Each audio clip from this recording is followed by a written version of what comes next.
I actually knew a lot about Robin Wright before I knew Robin Wright, and I put that to good use, and I will now explain what that means. It was in 1984, and I had just become the foreign editor of the New York Times. And she was already in her 10th year of roaming around the Middle East and filing knowing and often prescient dispatches from the region. To make matters worse for me, her articles appeared in the publication of the enemy, the Washington Post. Now that caused me angst, but it also gave me access to a critical management tool. One of the jobs of an editor in daily journalism is to fire up the correspondence on a daily basis, and we have known to be pretty manipulative in doing that sometimes.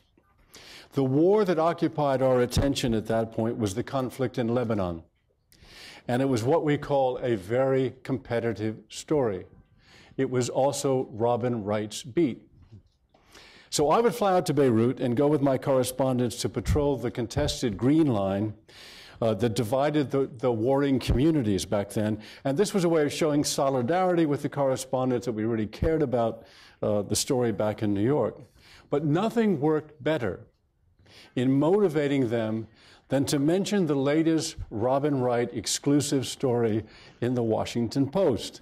And I confess I resorted to that little trick more than once. In the decades since then, Robin has continued to lead the way in helping us all understand the Middle East, writing for a number of publications, authoring 6 books, and appearing frequently in lecture halls and on television. And she hasn't lost her courage. Just a couple of weeks ago, she went mano a mano with Stephen Colbert. This book, she says in her introduction, is something of a culmination. I hope that doesn't mean it's the end. The result of nearly 4 decades of reporting from the 57 countries across the region. And that experience gives Rock the Casbah a real on-the-ground authenticity and sweep. And by the way, for you other aging hippies out there, Rock the Casbah is the title of a 1982 song, I see a nod in the front row, by the English punk rock group, The Clash. In the book, Robin concludes that the rebellion that is redefining politics, culture, and security in the region is not just one against autocrats and rulers, but also, and this is a central point, one against extremists. She calls the movement the Counter-Jihad.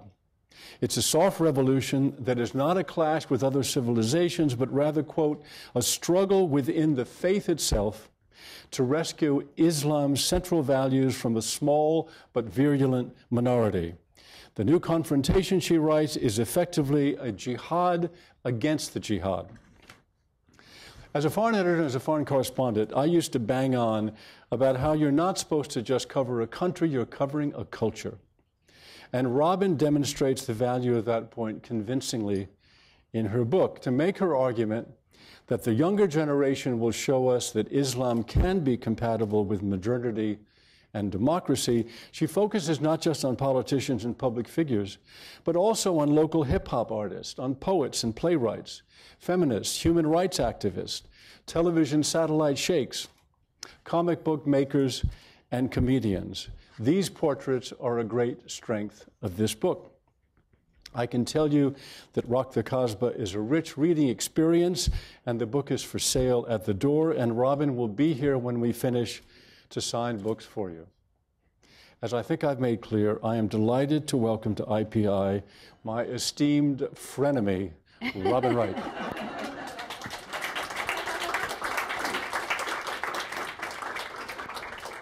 Thank you very much, Warren. I should say that the one experience that I wanted in my life that I never had was working for Warren. Oh, he was considered the foreign editor's foreign editor. He knew the world himself. He was not someone put in a position to edit others.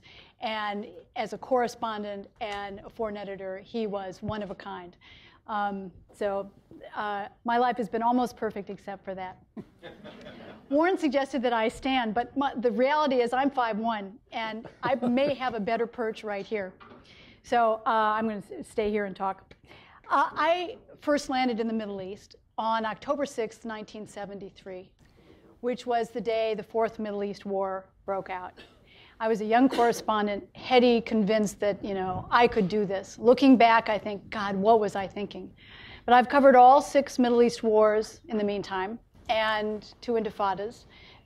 The revolution in Iran, the hostage ordeal, the first suicide bombs against American targets in Beirut. I was there when the first bomb went off the American embassy. I can still hear in my head the explosion at the Marine compound in 1983 when 241 Marines died. Largest loss of U.S. military life in a single incident since Iwo Jima, still to this day. Largest non-nuclear explosion on Earth since World War II.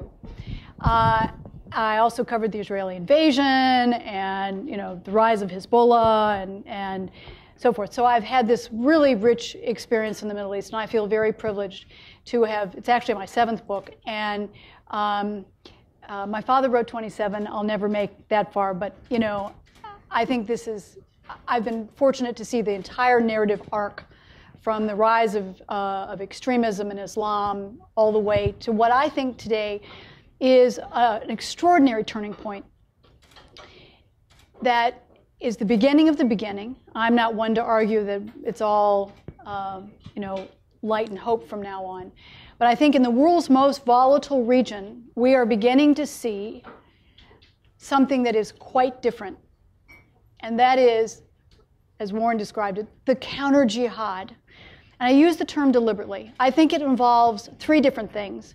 It is, as we see on the streets across the region, in Tunisia and Libya and Egypt and Syria and Yemen, Bahrain and beyond, the challenge of the political status quo, that the last block of countries to hold out against the democratic tide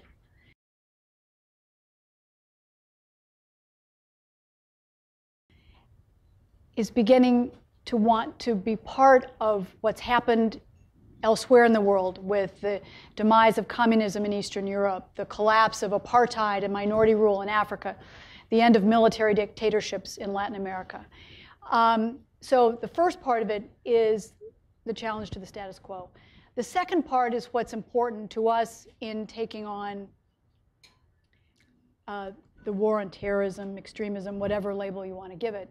And that is the challenge, the rejection of violence as an idiom of expression. That when you stand back, my father liked to say, stand on top of the world and look down. What you find is the common denominator, whether it's in oil-rich sheikdoms or dirt-poor countries like Yemen, whether it's in monarchies or military dictatorships, is that the people in all these societies, whatever their political experience, have turned to peaceful civil disobedience to launch their uprisings. Now, in Libya, it disintegrated for a lot of reasons. In Yemen, it's begun to disintegrate. Syria, it may be as well. But for months in each of these places, you saw people take to the streets and not resort to Molotov cocktails or suicide bombs and all the other tools of violence that have defined that region for so long. And that's an extraordinary message, because we will never, ever be able to defeat extremists. We can kill bin Laden, kill Anwar al-Awlaki and 24 others, senior leadership officials in the last 2 years. But we can never turn the tide until we have Muslims wanting the same thing we do. And what's interesting, and the reason we see this counter-jihad, is because they have paid an even greater price than we have. When you look at Iraq since 2003, we're all focused on how many Americans have died. When it comes to suicide bombs, some 200 American soldiers have died at the hands of suicide bombs. Since 2003, over 12,000 Iraqis have died at the hands of suicide bombs. Over 30,000 people have been injured by suicide bombs. And it is their anger at the price they've been forced to pay, plus the loss of property, the chaos, the uncertainty, the economic price. And so across the region, you see in 2003, we have a couple of people here from Morocco, who have been in Morocco, that the Casablanca bombings in 2003, in Saudi Arabia, 2004, the beginning of the attacks against the foreign residences, this period when Al-Qaeda of the Arabian Peninsula was based in Saudi Arabia and was so active, that all of these societies began to see they were paying a price too. And they have turned not because of any altruistic love for us. In fact, in some cases, it's despite us. But it is this extraordinary anger that they have felt. The third part of this counter-jihad is the rejection of the Islamist, extremist, rigid ideology, personified particularly by Iran. And in many ways, the kind of Arab uprisings we've seen since middle of last December, we saw first of all in Iran with the protests, millions of people taking to the streets in 12 major cities and many towns in the aftermath of the 2009 presidential election, when people believed that the vote was fraudulent, putting President Ahmadinejad back in power. So you have these three different phenomena. So why now? Why is this the turning point? I think there are three reasons. One is the basic demographics. The baby boom, and we know what the baby boom did in this country in redefining it. Everything, including the issues today. You have the largest proportionate baby boom in the world in the Middle East. 2/3 of the 300 million people in the Arab world are under the age of 30. And that plays into the second factor, which is the majority, for the first time, are literate. And that includes women. And they may not have high school and certainly not college degrees, but they do have a sense of the broader world. The women have a sense of wanting to be more than inheritors of the roles of their mother. They want to be players, whether it's in a more dynamic role in the home or to have a profession. They want, many of them, to marry, even when they're arranged marriages, where they have some choice in it, want to have the ability to reject. That the roles are changing. And then the third is, of course, the tools of technology.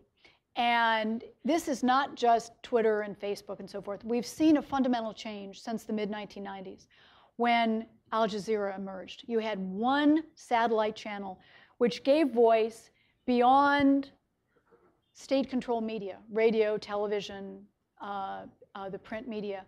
And Al Jazeera, in their own language, not CNN, which was in English, gave them an alternative story.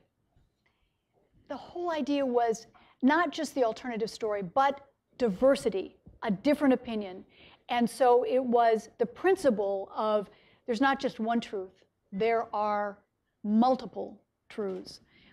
And today, there are over 500 independent satellite stations, some of them tiny, some of them major, that give people diversity. So when we talk about, what is the truth, you can get a lot of them. And I think these three things have really redefined the region in important ways. Another one of the important trends that we've begun to see as a result of all of this, the counter-jihad and the kind of the factors of change, is the emergence of what I call a new martyrdom. What's happening in the region is as important for the future of Islam as it is for the politics. Because today, when you look at when the young are dying, it is not to kill leaders or foreign diplomats or armies. The uprising was started by a young street vendor in Tunisia, in a remote town, who was fed up with paying bribes every time the inspector came around. And would you believe, and I would love to know what the estimates are on lost income, whether it's what NATO has spent or what economies have suffered, what regimes, the Saudis alone have forked out $136 billion in aid to try to preempt an uprising. And the whole thing was started over a $7 bribe, 10 dinars, which was the equivalent of 1 day's pay. And the inspector demanded a bribe. A young man named Mohammed Bouazizi said no. And so the inspector confiscated the fruit and the electronic scale, $100 item. And he was so mad that he went to government office after another to try to demand recourse. And when he failed, he was so angry, he went down to the governor's office, poured paint thinner all over his body, and set himself on fire. And it was not to hurt anyone else. It was to shame his government. And he was far more effective than any extremist movement. For a decade, Osama bin Laden had been hiding off the Afghan-Pakistan border, trying to undermine governments in the region. And in 30 days, the Tunisians ousted President Ben Ali, who'd been in power for 23 years. And in 18 days, the Egyptians ousted Hosni Mubarak. And all the while, bin Laden and Ayman Zawahiri, his lieutenant, now successor, were becoming increasingly passé. So I think that what this all means for extremism and violence and Al-Qaeda and its affiliates is that they look increasingly passé. The message in the region is the young, who are defining politics more than their elders, want laptops, not rifles. They are saying about extremism, you haven't provided in the decade or in the past 3 decades the basic things that address our daily concerns. Is it healthcare? Is it education? Is it employment? And the extremists can't do that. And so the young are looking for an alternative. I'll add one caveat, and I know you want to do questions. Okay. Much more time to talk. All right, then I'll say 2 things. Wind me up. Nobody up in this off audience would object if you keep talking, I can tell. And off I go. The politics is one part of the story.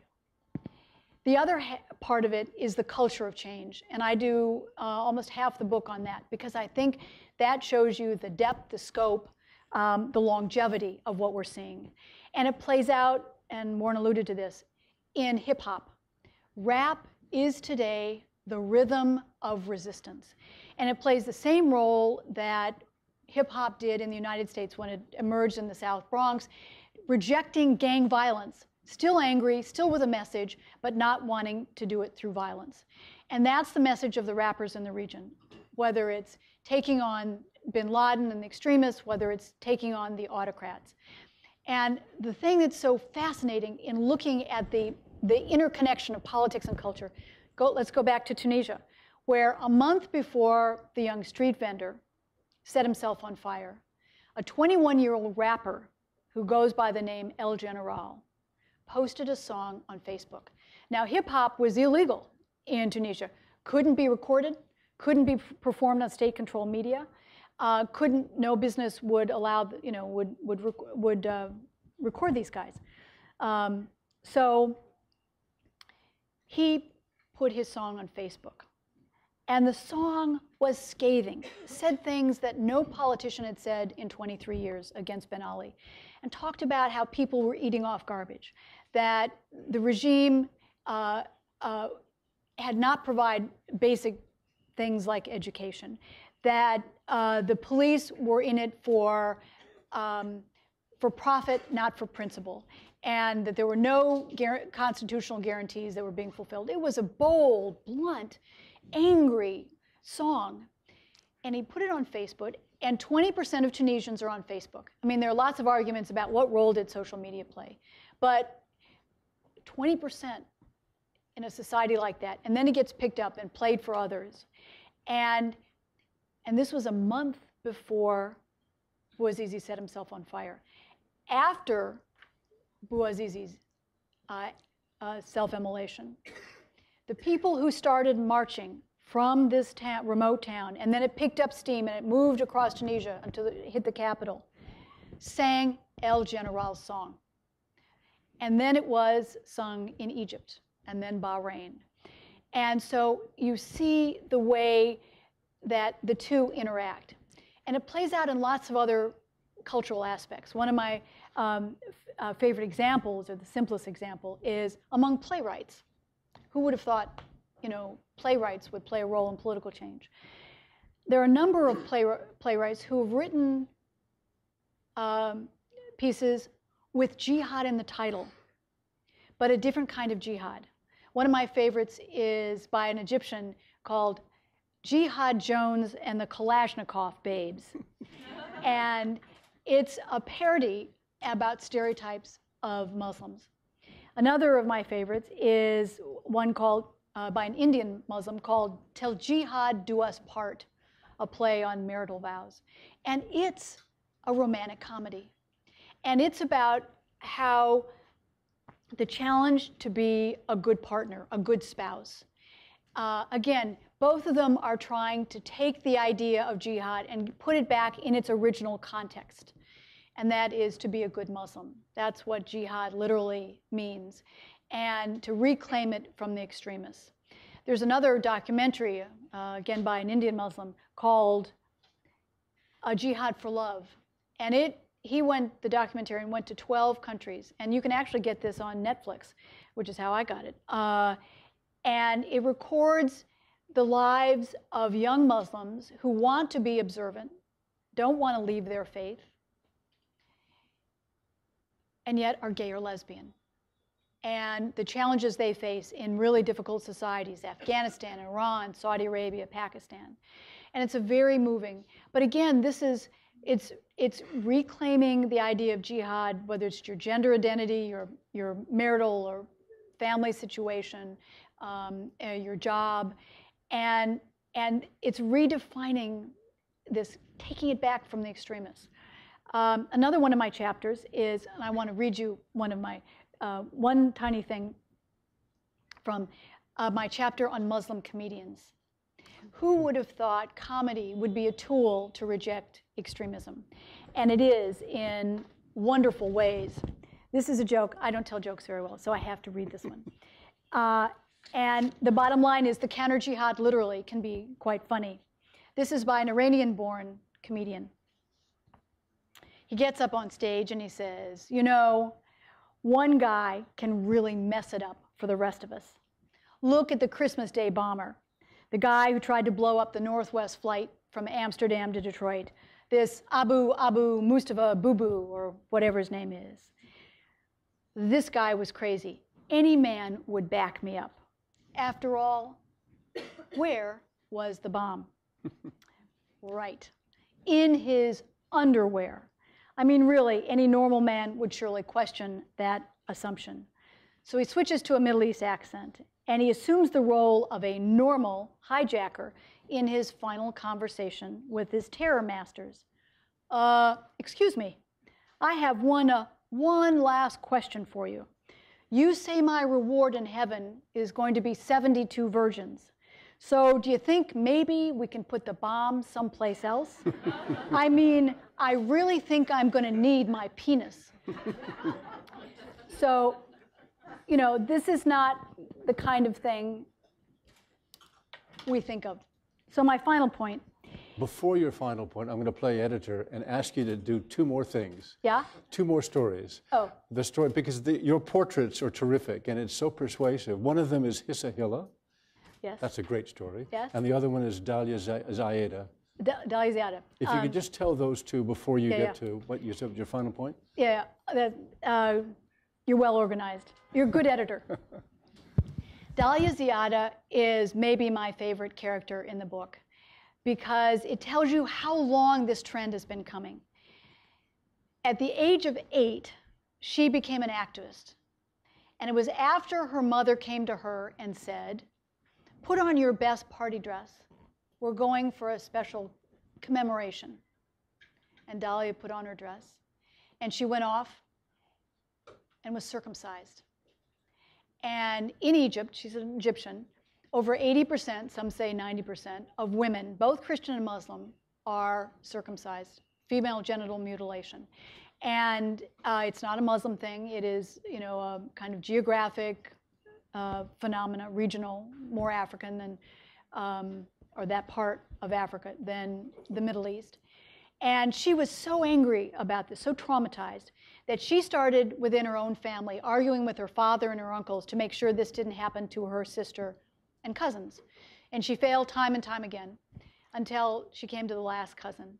And she went to her uncle and said, if you do this to her, I'm going to cut off her finger. And her uncle said, why would you do that to her? It will maim her for life. And Dahlia said, duh. And she thought she'd failed, and her uncle called her the next day and said, you convinced me. And she decided that if she could do this, change one person's life, that maybe she could do this for others. So she started, first of all, being active on issues of female genital mutilation. And then when she got to college, she heard about a book, comic book, called The Montgomery Story, which is about Martin Luther King's walk to freedom. And she decided to translate this. She was a young blogger at that point. And she translated it into Arabic. And the back of the comic book, it has instructions about civil disobedience, what to do, tangible things. And so she passed this around in Arabic to her blogger friends from Morocco to Yemen. And then she decided, I don't think Egyptians really know what a human right is. We talk about them, but in terms of specific. So she launched the first Arab human rights film festival.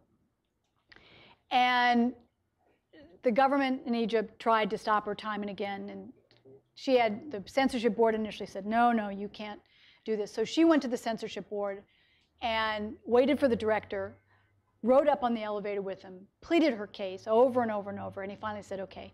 Then, of course, the theater where she was supposed to show the film festival lost its permit mysteriously, timed just to the film festival. So she talked to a lot of her friends, and they hired a Nile tourist riverboat cruiser. And they went down, and the minute it left the dock, she showed her film. And she's now held 3 film festivals, and it has bred a new group of Egyptians who are making human rights films, including one that's just a minute long, and it shows budding flowers, one quickly after another, and each one is quickly snipped. And in the background, you hear a young girl screaming. In 1 minute, you get it. And it's a very moving documentary. And there are others, if you're interested, I can tell you about. And Dahlia was at Tahrir Square every night. And what's so interesting about her is she wears a hijab. She is traditional. She's lower middle class. And she epitomizes, or is a microcosm of the trend. I say to all my friends in the diplomatic service, I think there's a diplomat here tonight with apologies, throw out your Rolodex. This is a different generation of activists. They don't fit the ilk of the traditional elites who were well-educated or well-connected or, had some money. This is a different, very different generation. And Dahlia, we get on Skype quite often. She texts me from Tahrir Square saying, we've got 10,000 a day. We're going to camp out tomorrow and so forth. And we got on Skype a couple weeks ago, and she pronounced, she's 29 now. She's running for parliament. And she said, I'm going to be the first female president of Egypt. Well, she won't be. But, the mere fact that she's decided to run for parliament. She's the leader of the women's branch of a new party called the Justice Party. So this really dynamic group, and again, some women in there. Hilal is a shorter story. She is a Saudi. She wears what's known as the niqab, which is the all black. All it shows are the two slits of the eyes. She even wears gloves. She's a mother of 4. The 4th child is autistic. And she entered something called the Millions Poet, which is the American Idol of the Persian Gulf. And they have 3 judges. The vote, the audience votes, but it's also very, gulfy in that the audience is separated, men on one side, women on the other. But Hisa was selected among thousands of applicants to be one of the 48 finalists to compete in poetry. And the Gulf, singing and dance are kind of verboten publicly. So poetry is the alternative. And it's a serious contest. I mean, this is broadcast throughout the Arab world. The first 2 prizes are both over $1 million. The 3rd prize is $800,000. So, this is serious stuff. And she got up. Most of the poets talk about, desert life and the scent of flowers and the passion of sport and so forth. And she got up, and her poem was entitled "The Chaos of Radical Fatwas." And it was an astounding poem that criticized the clerics for their radicalism and criticized the people for not doing more to counter them. She got the judges' highest points, and you can see it on YouTube, actually, with the translated version, that the audience kept interrupting her to applaud throughout. This resonated, and she was in the final 6. She ended up coming in 3rd. But the mere fact that these ideas are out there, and a woman making them, who wears niqab, embraces a traditional life, believes in her faith, and yet has become the voice in many ways. So my final point, and I promise then to let somebody else speak, is that I've portrayed the kind of hopeful side of this. And I do think that the one thing we don't recognize how profound this moment is in changing. It's the most important change, I think, of the early 21st century. I think what's happening in the region and the debt crisis are the 2 top stories that define today, but what's happened in the Islamic world has been coming for a while and is as important to our security. And those are the 2 issues that will define the next decade. But I am really, really, really, really worried, because I think that the message is not just we want free elections and a fair press, accountability, justice, and so forth, but that they also want a sense of the future. And that the challenge is going to be providing not just the political rights, but the economic spoils. And this is where none of us, because of is this thing on? I think it, see if, just, you want to have a look, Miko? Oh, yeah. No, it's off, it's off. Back on. Is it on? We're going to get you a new one. Just making my most important point.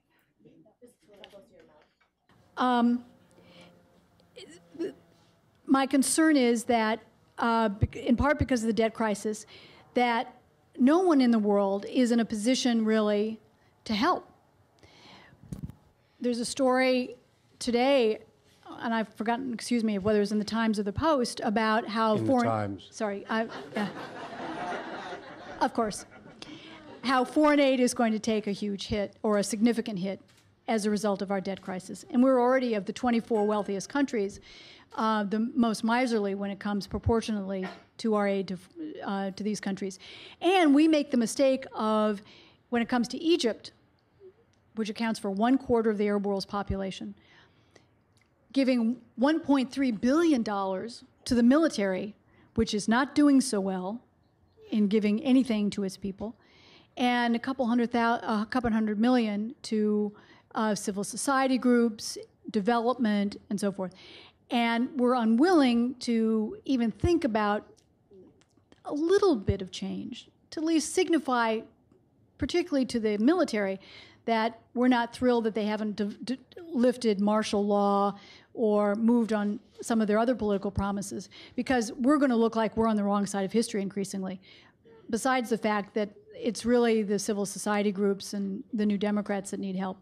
So my great fear is that this wonderful moment in history in the world's most volatile region, where people are trying to look for alternative means of expression, will get derailed, diverted, undermined by the fact that the new democratically elected governments can't deliver. And I don't think anything's going to happen in the peace process for the next couple of years. It's not like that there is some alternative that can generate momentum, that can keep this going. And so I think what we're seeing is the beginning of the beginning. I'm very worried about what comes next. Thank you.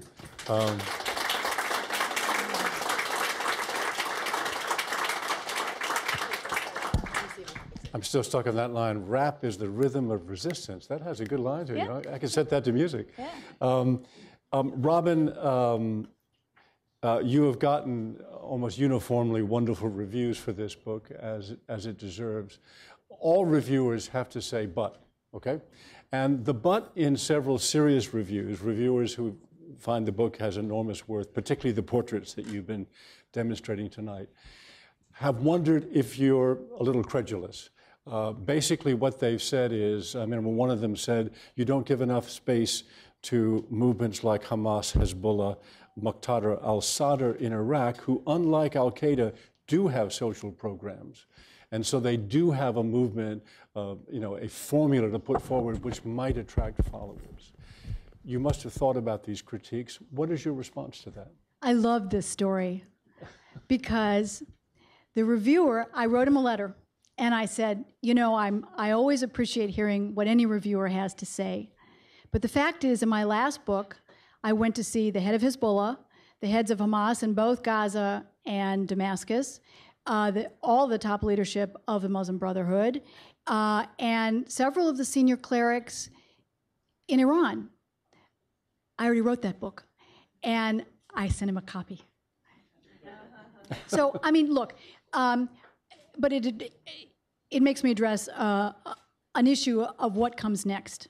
And I do say this in the book, that the two trends of the next decade will often, to us in the West, look like a bit of a contradiction, because there will be this pressing desire for greater political rights and, the idea of justice. This is something new in the region. That's why the trial of Hosni Mubarak is so important, that it signals to leaders throughout the region, you may be held to account as well. So it almost doesn't matter what, the sentence, the mere fact that he's being tried.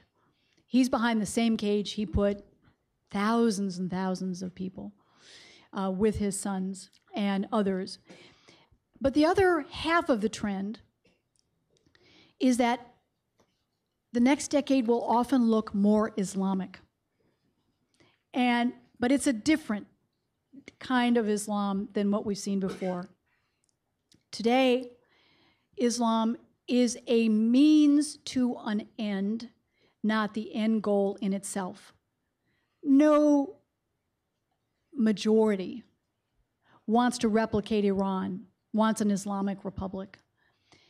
But Islam will be the milieu often of groups, even those that are secular. They will want, in the same way Judeo-Christian values define, Western governments and their goals, will want Islam to be a strong reference point when it comes to writing constitutions. Remember, the Egyptian constitution already says that all laws have to be compatible with Islam. So will the new constitutions. And that will, especially when you see the growing number of women who wear hijab. My friend Dahlia does, and 40 years ago, the majority of women in Egypt didn't wear a scarf. Today they do. Today, however, they're colorful, they're fashionable, they wear them in lots of different ways. One of the vogue ways of wearing them now is something they call the Spanish wrap, which has a big bun here, and it's modeled on the flamenco dancers. The hijab is in many cases about creating a space in which women can feel that they can go out and do whatever it is, that it's an issue of protection, kind of the psychology, they won't be harassed, and they can be much more active, whether it is in getting an education, looking for a job, or protesting at Tahrir Square. But it will confuse us, particularly because I think many Americans, not this audience, but I grew up in Ann Arbor, Michigan. I'm a Midwesterner, and I often go back, and I'm concerned about the kind of the fear that is still so great a decade after 9/11, and maybe even greater than it was in the immediate aftermath of 9/11. So I do address this point about Islam, and I do think that we will often confuse what the Islam as a reference point in the next decade, and as a result, our policy, we may often look for people as our friends who don't wear hijab or who don't, who are in no way affiliated with the Muslim Brotherhood or anything that has Islam in the title, even if it's Islam and justice and development like Turkey. I do think that Turkey is in many ways the model, and this is for many of the Arab regimes, it's the most powerful country, most important country in the Arab world today, in the Islamic world today, and helped create a model. It was really interesting to see Prime Minister Erdogan do his revolution tour in Tunisia, Egypt, and Libya. At the same time, Prime Minister Cameron and President Sarkozy were going to Libya. After NATO having forked out so much and been so critical in the ouster of Gaddafi, and who did everybody welcome in Libya? Erdogan. Also, Turks and Arabs have not always been friends. It's funny, I was about to ask you one question with three countries in the same question. One of them was Turkey. And this is exploiting not so much you as the author of a wonderful book, but you as an absolute, genuine, proven expert on the Middle East. The three countries are, Turkey, you've pretty much answered. I was going to say, what do you think, Erdogan, where do you think he's going? But more important, Iran, you're a real expert on Iran. Iran is a country with a highly educated, enormous youth population, very internet savvy, with a leader who, in that crazy 8-person leadership there, who seems to be somewhat on the losing end of things right now. And yet they successfully repressed that response. The Arab Spring, well, it's a Persian Spring in their case, seems not to have reached there. I'd just like your assessment of where that's going. And the second country I wanted to ask you about is Syria. By the time you wrote this book, the Arab Spring had not really reached Syria, and I think a lot of us never imagined it would to the extent it has so far. Give me your good journalistic assessment both of the situation in Iran and the situation in Syria, and then we'll go to the floor. Okay. Look, let me take the last one. Syria, to me, is the most critical right now. Yes, Egypt is the kind of traditional heart and soul of the Arab world, but Syria, because it affects so many other places, so many regional issues. It borders Turkey, a NATO ally, Iraq, where we've had thousands of troops and worry about, what comes next, Jordan, Israel, Lebanon, that the regional dynamics will be so affected by what happens in Syria. I was the one who did the interview with King Abdullah where he first used that term, the Shiite crescent. And, that's another element. If you break up Syria, and then what happens in terms of sectarian issues, Shiite, Sunni in the region. It just, peace process, everything will be affected by Syria. I think we've gotten to the point in Syria where President Assad cannot survive politically. That the king of Saudi Arabia has taken a very decisive position in saying that Assad is no longer the credible, legitimate leader. The president of Turkey said the same thing. And almost, it's like 98% there, you know, but yes. But the king of Saudi Arabia was the first to do it. And this is a guy who, the king of Saudi Arabia, his mother is of Syrian stock. He was the one who always was the outreach guy on Syria. And the Saudis have engaged in checkbook diplomacy poured probably tens of millions, maybe hundreds, maybe more into the Syrian, you know, ruling family anyway, to get them to go along on certain issues. And so the king, for him to be the one to do this is really important. Absolutely. Turkey, again, the most important country in this. Increasingly, it's like Turkey increases exponentially every month in terms of its importance. Then the European Union, which buys 95% of Syrian oil, $7 to $8 million a day, and Syria only has a reserve of about 13 billion. And so actually this makes a difference. And the Financial Times reported, and I'm sure the New York Times did too, that there wasn't a single major shipment of oil from a Syrian port the whole month of September. That banks are not issuing letters of credit, so it's not just who's buying, but that nobody wants to get involved in the oil transactions. So the regime is actually quite vulnerable, and it made a mistake in the 90s because when it found oil and it started really exporting oil, it failed to develop other parts of its economy, and it became increasingly oil dependent to generate income. And so it's far more vulnerable than if it played it smart economically. And then, of course, the United States and the United Nations having taken very important positions, and the United Nations getting out there. As a foreign correspondent, the first word you learn in every language is slowly, slowly, shwoi, shwoi in Arabic, and in making pronouncement, but keeping count of the death toll, reminding people how many they can verify have died, so that you see an emerging global position. And that's why I think nobody knows how long, how bumpy it will be. And the Syrians are clearly trying to emulate the Iranians, allegedly with Iranian help, because the Iranians did it. They quashed what was an astounding turnout in 12 major cities, many towns across Iran, lasted for 6 months, despite the fact that in the midst of it, or even early on, there were thousands arrested, there were Stalin-esque trials, there were widespread reports of and poignant stories of both men and women being raped in prison, and yet nothing, stopped them for 6 months. Now, I think that if you look at the history of revolutions, they eat themselves up, and this one's no exception. That even though the reform movement has been undermined right now, we all know that millions turned out, and it's an issue of how do you find alternative means of expression. But the regime had to arrest the prime minister, presidential candidate, but he had been prime minister for 8 years. This is not some, outlandish reformer.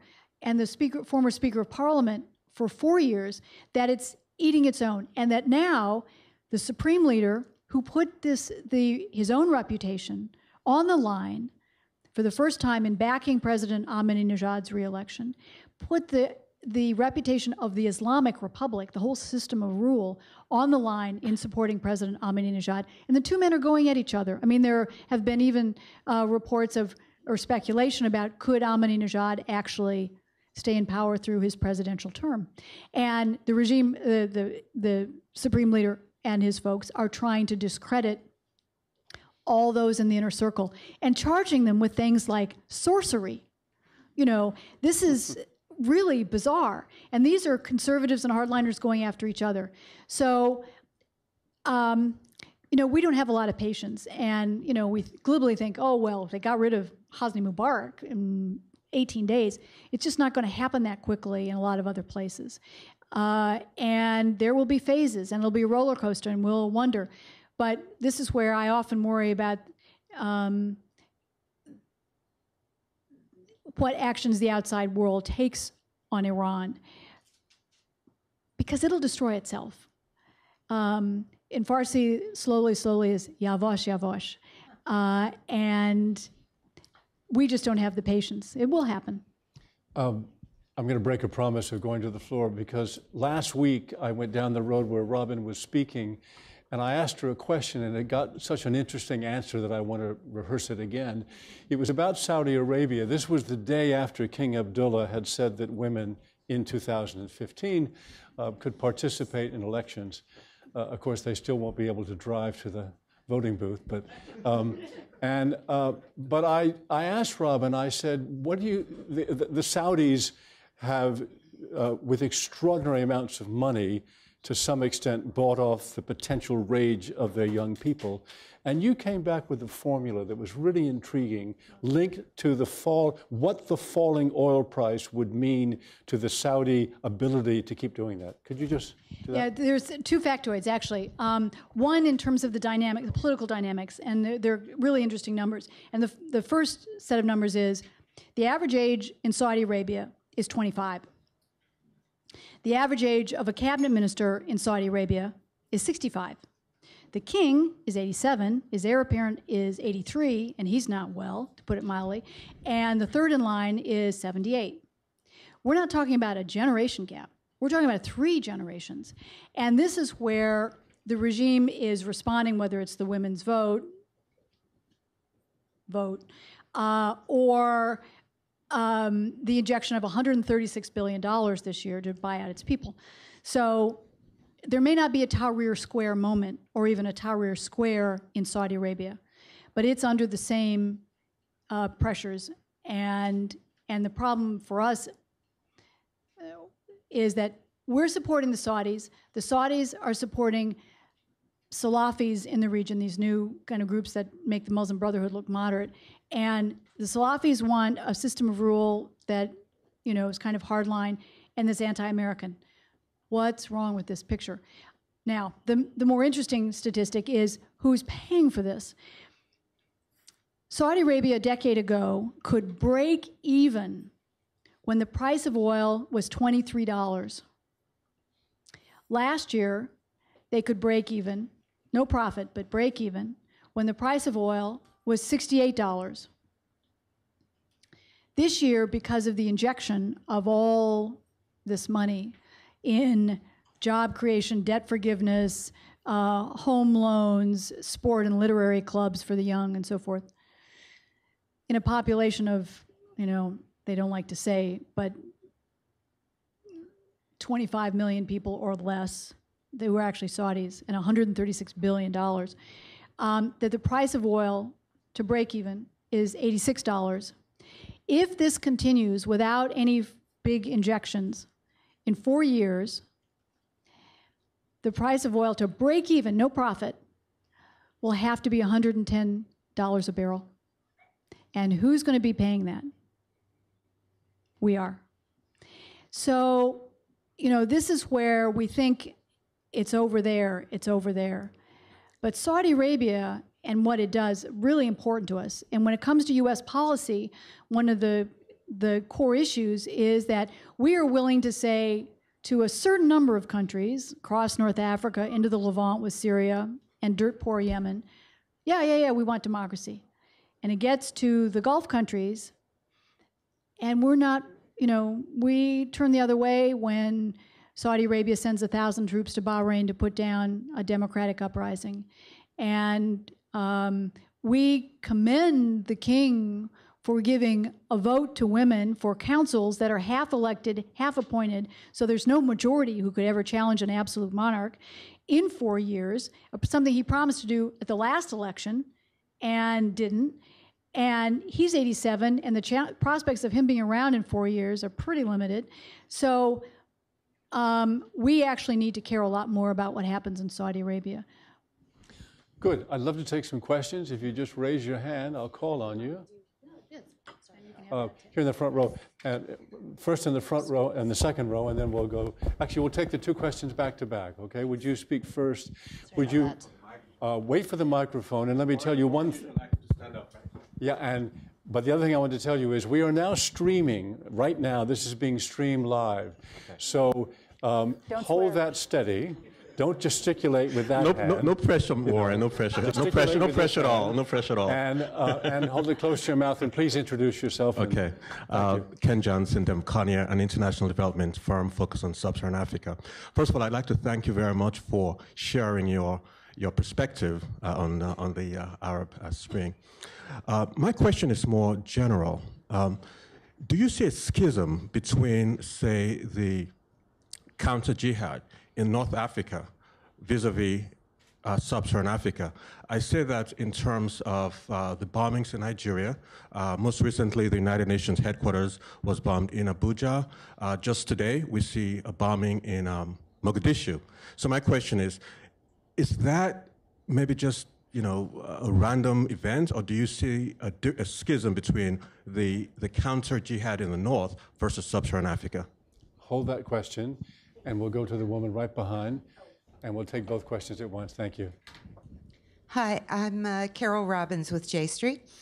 I have a question for you about the funds that have been frozen, both Mubarak and Gaddafi. When will those funds be released, to whom, and how? Is anyone reporting on this? Want to answer those two? Sure. Is this working? Yeah, okay. In terms of the schism, it's an interesting question. I mean, I think that I spent 7 years of my life doing sub-Saharan Africa, and my sense is that the counter-jihad is happening across the Islamic world, that it's not just in the Arab world. I mean, Nigeria has very feisty elections, but it's not the end of extremism. There will continue, look, whether it's Al-Qaeda and its affiliates, that in every country you have, and particularly a failed state like Somalia, you have to kind of separate that from, I think, what's happening. Somalia and Nigeria are very, very different places. That there are local issues, local tensions, the division between Christians and Muslims in Nigeria has been a flashpoint for how long? So, but I am struck by, wherever I have found Muslim societies, that there is a distancing themselves increasingly, but most importantly, actively, imaginatively, creatively, from extremist trends. It's not absolute. A long way to go, probably never be eliminated. An Egyptian put it very well to me. She said, when I asked her, how long these groups were going to be around, what their future was, and she said, I think a lot of them are increasingly like the Ku Klux Klan. It still exists, but it's, on the margins. And that was the direction she believed. And I think that's true in most societies, not all. I'm going to get to your question, but I just want to build on your question a second, Robin, to say only 15% of the world's Muslim population are Arabs. Yeah. And some of the most successful Muslim societies by, I think, our Western lights are places like, well, Turkey, but more distant places like Indonesia, Malaysia. How do those countries play into this? And do you find in your reporting there's any resonance among young Arabs in the success of those societies? Oh, absolutely. And they will tell you often, the 5 largest countries are not in the Arab world, and they include many democracies. I mean, there have been 5, in the Islamic world, there have been 5 heads of state who are women. And so women will say, look, it's not Islam and is not against women being heads of state. And Bangladesh has had 2 women who've, they kind of play political tag back and forth. Indonesia, has had a woman leader. And India, another big Muslim country. Well, India is one of the 5 largest Muslim countries, 164 million people, even though they're a minority. There are more Muslims in Russia than there are in Libya and Jordan combined. There are growing Muslim populations among the Aborigines and in Trinidad and Tobago. So, we keep thinking about the kind of over there, and one of the things I think that's really important, especially in this era of globalization, is that we need to understand that Islam is part of our own identity as well. It's the fastest growing religion here, and we don't want to make the mistake that the Europeans have in marginalizing and therefore radicalizing some of them because they feel marginalized. I had a young research assistant for this book whose father is Jewish, her mother is Christian, and she had a particular interest in the aftermath of 9/11, seeing what it was like to be a Muslim in America. This is long after 9/11, this is 2009. And she went to the University of Connecticut. She'd grown up in stores, and so she knew both town and gown. And she, with an Egyptian student, she did the prayers in the morning, put on hijab, and she went to the places that she had frequented. And she found that no one would look her in the eye.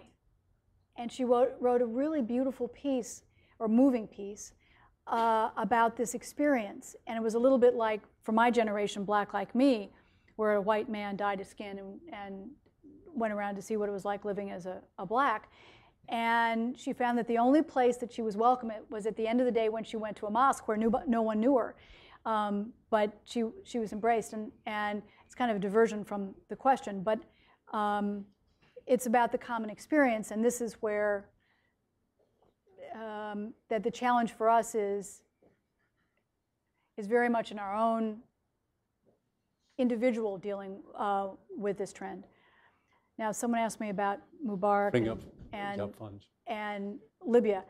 A limited amount of the funds frozen for Muammar Gaddafi, and I don't remember the figures off the top of my head, maybe 200 million or something. Or maybe it was over $1 billion. I think it's over $1 billion was freed, and there are $33 to $36 billion of Gaddafi's money frozen here. And I think that's one of the issues. But you know, the legalities, as Warren knows better than anybody, of lifting sanctions resolutions and all this stuff, you know, you can't do it like that. That you may be able to impose it much faster than you can lift it. And there are legalisms about that you have to go through. And on Egypt's money, I actually don't know. It's a good question. Okay, I'll take a couple again. If one there, we'll start here in the front row, and then the gentleman there in the pink shirt afterwards, and we'll do two questions again together. Good evening and thank you. My name is Surush and I'm from Iran.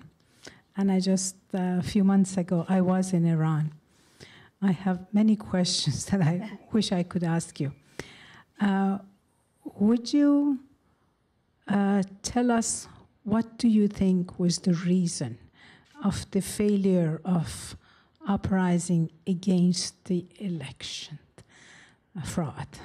Secondly, how the question of nuclear energy, as it's played by the government, is affecting the social development in Iran and in relation with the world community. And many more after you finish with the audience. I would love to speak with you. There's a microphone coming to you right now. Good evening. My name is Daniel Amundsen. I'm a Norwegian student. I would like to ask you, just in relationship to Israel, could you do like a future possible scenario in terms of relationship Egypt, Syria, and Israel? Thank you. Okay. Okay, on Iran. The reason the uprising failed, well, the government used extraordinary force, and you know, the kids are still trying. There are all kinds of, occasionally there are these, they've figured out these wonderful new tactics. They're still trying to adapt. They're not the millions turning out on the street, but they do these kind of, what do they call them, flash mobs? Or mob, is that right? Flash mobs, you know, isn't that the term? Here, the flash mobs? Yeah, okay. Well, so what they do is they'll do a 15-minute demonstration, and they'll take cell phone videos, and then what they do is they have two sets of cars lined up. The first one then to take them after 15 minutes to the next spot, and the second to block the security forces from getting close to them. And it's very interesting. My Egyptian friends were very inspired by what happened in Iran in 2009. And they talked about, listen, if it could happen in Iran, it can happen anywhere. They really were inspired, and that was. And then my Iranian friends said after the Tunisian and Egyptian uprisings, how impressed they were with what was happening in the Arab world. And so they tried again, and that's when you saw these flash mobs tactics beginning. They still try to adapt. I don't think we can say that the Persian Spring, or whatever you want to call it, is over. It's struggling to redefine itself, struggling to find a way, but it's not over. And so you see two things happening in Iran: the revolutionaries eating themselves, and especially the young generation. Again, I get back to this issue of time. On the nuclear energy issue, I'm not sure what you mean by how is it affecting social development. I'll say simply that clearly the nuclear issue is what absorbs the world. Iran says it wants nuclear energy. It has a right to nuclear energy. It is a signatory to the Non-Proliferation Treaty. What mischief it's up to, the international community is of the belief that it's not telling the truth about everything. How much it's lying, no one knows. The one thing that concerns me about the nuclear issue that I'll point out relative to the uprising, and that is that I think that if Iran has had a nuclear program, which it's acknowledged in various forms, a weapons program or whatever, that for most of the time it was related to defense issues. This is a region where 5 of the 9 nuclear powers are, where Iran, and I covered that war, the Iran-Iraq war, down on the front lines in the Mai Shadur, they paid, it was the grisliest modern Middle East war. 123,000 people died, over 1 million casualties, just in Iran. And that there are defense issues, that the Persians, feel very vulnerable, the use of chemical weapons against them repeatedly. The UN verified it, and the world did nothing. And so that I think any nuclear ambitions would be related up until 2009 to defense. I think 2009 may have been a turning point. And that in that the nuclear program suddenly became a way, with a regime under siege, could look at it from the political benefits. And if it could develop a nuclear capability, maybe not a weapon, but at least a capability, that it could then say to its people, you see, we brought back Persian greatness. And it is the Islamic regime that did it. That they think of this as a tool to prove the credibility, legitimacy of a regime that's been largely discredited among so many of its people.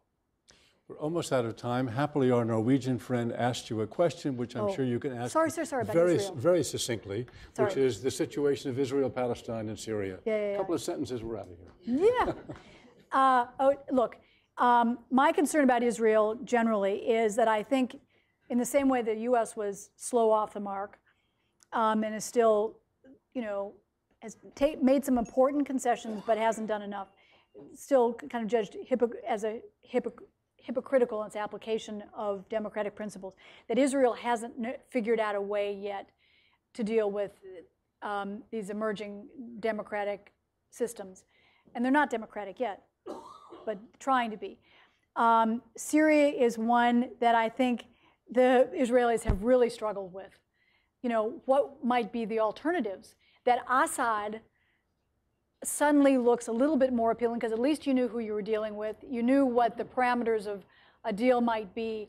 And suddenly the ideas of an alternative, might it be a Sunni regime that might have more Islamic tenets, that might merge with Sunni regimes elsewhere. The Alawites, as a minority, always vulnerable, were a little bit easier to deal with in odd ways. And I think the Israelis haven't figured that out yet either. And that they're, as much as they don't like Assad, never trust the Assad dynasty, that there are actually worse alternatives out there. And this is a really difficult period, I think, particularly because you don't have any movement on Arab-Israeli peace. And the fact that Israel, for the first 9 months of the uprisings, has not been an issue. Neither is the United States, the Arab-Israeli conflict. And now we're beginning to see a shift because of what happened at the United Nations and the focus on voting for a Palestinian state, and the fact that the Palestinians actually used a peaceful means. This is not a war. This is, civil disobedience, going to the world's, most legitimate international institution and asking for recognition. That suddenly, the phenomena could intersect in a way and kind of get us back to the Middle East being defined again by the Arab-Israeli conflict. And kind of shifting the focus of what's happening, of both the people in the region and of us. Please stay, please drink wine, please go visit the balcony, please buy books, and Robin will be here to talk to you. You'll come up. Thank you so much, Robin.